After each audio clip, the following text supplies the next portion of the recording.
Good afternoon students, class 11 sets पहला chapter हम कर रहे हैं। हम 1.3 एक्सरसाइज तक कर चुके हैं। किसी भी बच्चे की अगर 1.3 तक प्रॉब्लम है तो वो मुझे व्हाट्सअप करे मेरे पर्सनल नंबर पर। कोई भी क्वेश्चन है तो उस प्रॉब्लम को हम शॉर्ट आउट करेंगे। नेक्स्ट हम 1.4 एक्सरसाइज की तरफ चलते हैं।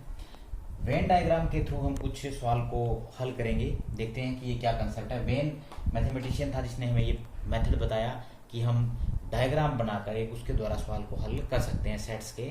उसके लिए पहले कुछ शब्द हैं वो देखते हैं। ये छोटा यू, ये यूनियन का अर्थ देगा हमें। ये सिंबल यूनियन का मतलब इकट्ठे लिखना, इकट्ठे कर देना दो सेट्स को, तीन सेट्स को।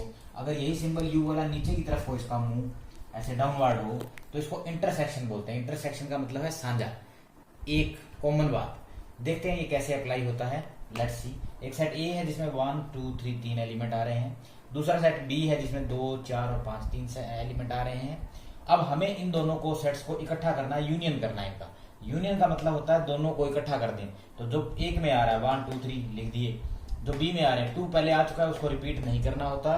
सेट्स में एक ही बार लिखते हैं एक एलिमेंट को। 4 नहीं आया तो 4 लिख दो, 5 नहीं आया तो 5 लिख दो। ये इकट्ठे करके लिख दिए, इसको यूनियन बोलते हैं। इसको हम वेन डायग्राम के थ्रू देखते हैं कि कैसे हल करेंगे। वेन डायग्राम में ये एक रेक्टेंगल आयत ले लेते हैं। इसमें गोलाई से हम सेट्स को दिखाते हैं। ये पहला सेट्स, इस सेट का नाम है ए। क्या आ रहा है इसमें 1 2 और 3, 1 2 और 3। बी सेट वो भी गोलाई में, इसमें 2 4 5, 4 5 मैंने अलग लिख दिया। 2 दोनों में कॉमन है इसलिए मैंने इसको काट दिया, क्योंकि ये बी ए के अंदर घुसा दिया। इसके अंदर कितना पार्ट, ये 2 वाला जो हिस्सा है वो बी के अंदर भी है और वो ए के अंदर भी है। ये कॉमन पार्ट है। तो ए यूनियन बी कौन सा है इसमें? ये वाला है, ये वाला है, ये वाला। ये सारा जो है, ये सारा पार्ट ए यूनियन बी में है।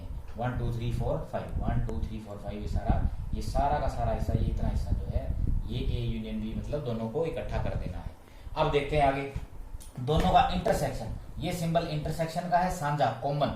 कॉमन का मतलब जो दोनों में आ रहा है, 2 इसमें भी आ रहा है और इसमें भी आ रहा है, तो 2 के लिए एक चीज है जो दोनों का कॉमन है, साझा है। इंटरसेक्शन बोलते हैं इसको, सेट ए और बी का। तो सेट ए और बी का इंटरसेक्शन कौन है? 2। ये देखो यहाँ लिखा हुआ था बीच में, तो ये वाला हिस्सा है ना, केवल ये वाला हिस्सा जिसमें 2 लिख रखा है, केवल ये वाला हिस्सा जो है ये हमारा किसको डिपिक्ट कर रहा है, किसको शो कर रहा है? ये ए इंटरसेक्शन बी को, ए और बी का साझा केवल ये हिस्सा है। ओके, अब यहाँ गौर से देखें, छोटा से यू से किनारे पे मैंने एक बड़ा यू लिख रखा है। ये यूनिवर्सल सेट को दर्शाता है। अब ये यूनिवर्सल सेट क्या है? यूनिवर्सल सेट का मतलब है कि ये जो छोटे सेट हमने चूज किए हैं, कहाँ से बनाए हैं? ये नंबर ही तो है, अंकों से। तो कितने अंकों से? हो सकता है कि 1 से 1 लाख तक की गिनती हो। हम छोटा यूनिवर्सल सेट ले सकते हैं। हम ये लिख सकते हैं कि हमारे पास शुरू में आंकड़े थे 10 तक, 1 2 3 4 5 6 7 8 9 और 10, ये आंकड़े दे रखे हैं भाई। इनमें आपको 2 सेट हैं, ए बी सी डी, कितने भी दे सकते हैं। इस यूनिवर्सल सेट को हम यहाँ लिखेंगे, ये यू भाई। ये बड़ा खाना जो है आयत का, ये इसके अंदर सब कुछ है। कौन सा? जो 1 से 10 तक है। तो कितने आगे देखो, इसमें ए में आगे 1 2 3, बी में आगे 4 5, तो कौन से बच गए? 6 7 8 9 और 10। इसको खाली जगह में लिख देंगे। ये यूनिवर्सल सेट कंप्लीट हो गया हमारा। यूनिवर्सल सेट का मतलब हो गया, जैसे आपके स्कूल में 11th क्लास में से हमने 2 बच्चों का बैडमिंटन टीम के बच्चे छांटने हैं, तो आपकी 11th क्लास के जितने भी सारे बच्चे हैं वो आपका यूनिवर्सल सेट हो गया। उसमें से सेट ए बन जाएगा, सेट बी बॉयज की टीम हो सकती है, गर्ल्स की टीम अलग हो सकती है। तो वो आगे आगे हम सेट्स बना सकते हैं। जो हमारा मेन डाटा जिसमें से उठाते हैं उसको यूनिवर्सल सेट हम बोलते हैं। नेक्स्ट देखते हैं हम तीसरा कंसेप्ट 1.4 एक्सरसाइज में, डिफरेंस ऑफ सेट्स। 2 सेट्स का डिफरेंस।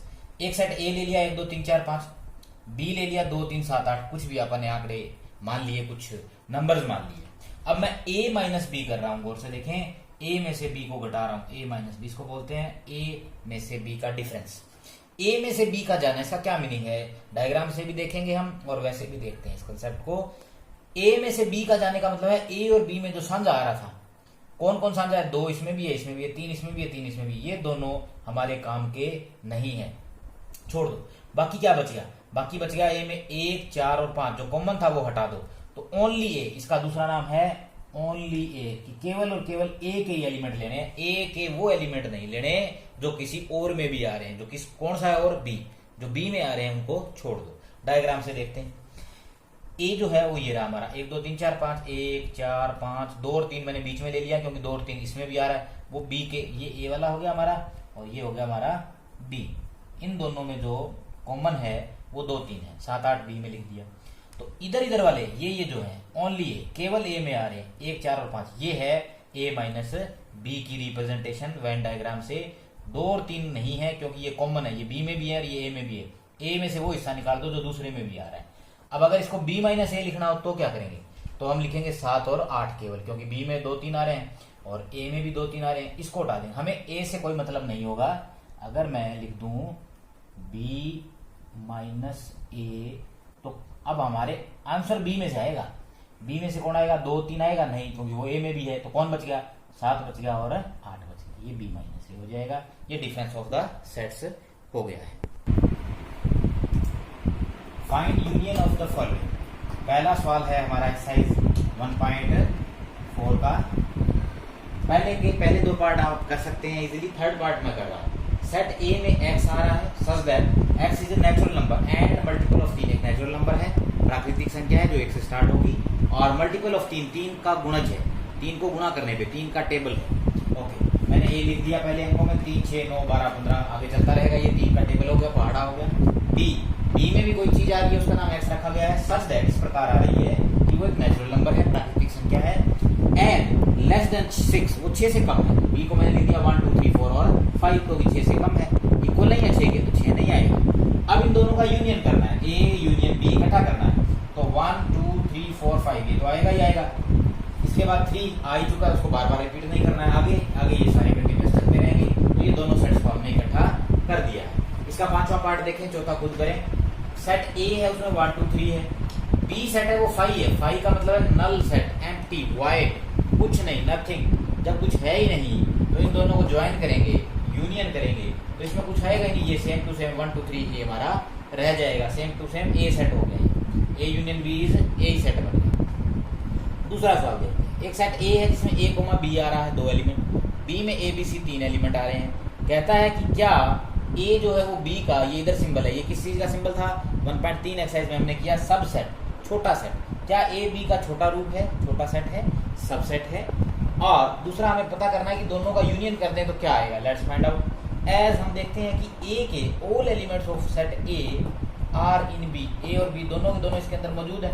तो ए जो छोटा रूप हो गया बी का क्या हो गया, सबसेट। तो A is a subset of B, ये सिंबल है, इसका नाम है सबसेट। पहले ए बोलेंगे, A is subset of B. अब दोनों को इकट्ठा करते हैं भाई, ए यूनियन बी, यूनियन का मतलब दोनों को इकट्ठा करते हैं, इस सिंबल का मतलब यूनियन। तो ए बी इसमें ए बी सी है, तो ये तीनों ए बी सी आ गई। तो ए बी तो रिपीट करना नहीं है, दोनों टाइम नहीं रिपीट करना, एक ही टाइम लिखना है। तो A union B A B C आ गया, और ए बी सी का नाम तो बी है, तो ए यूनियन बी किसके बराबर आ गया, सेट बी के बराबर आ गया। तीसरा सवाल दूसरे में से निकल कर बना है, कहता है कि अगर एक सेट ए है वो बी का सबसेट है, वो बी में समाया हुआ है।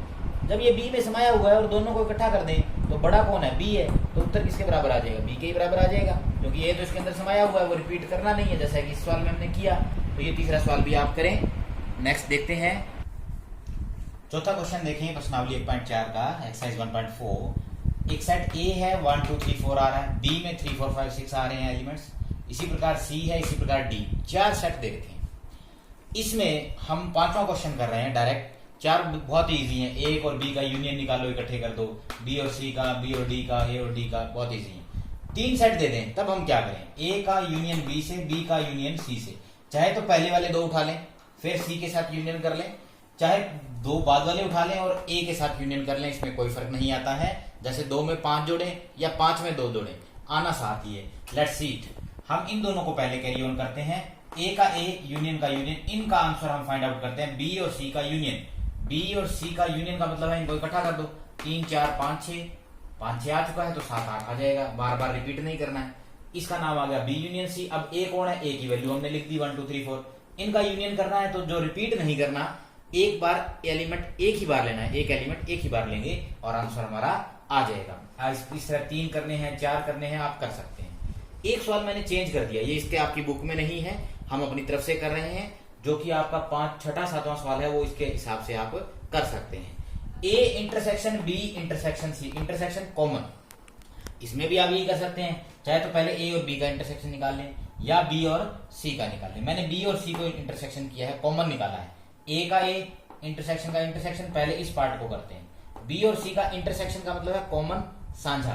देखें इधर बी है 3 4 5 6 और सी है 5 6 7 8। क्या है इन दोनों में, जो दोनों में आ रहा है कॉमन, 5 है 6 है, 5 है 6, 5 और 6, इन दोनों का कॉमन जो था वो मैंने लिख दिया 5 और 6। अब ए की वैल्यू प्लेस कर दी, 1 2 3 4 था, सेट ए की वैल्यू रख दी।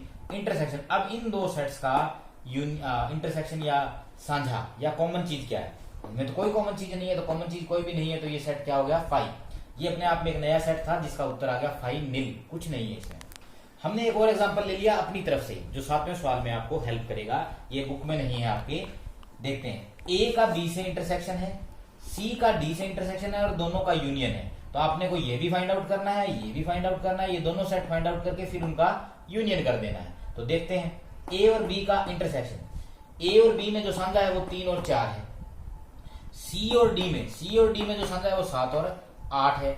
अब इन दोनों का हमें क्या करना है? यूनियन। तो इनको इकट्ठा लिख देंगे, ये हमारा आंसर आ जाएगा। इस तरह से आप 1.4 एक्सरसाइज के 7 सवाल जो दिए गए हैं वो करें। 8वां भी कर सकें तो वेल एंड गुड है, आप कर पाएंगे। उसके बाद हम आगे कैरी ऑन करेंगे।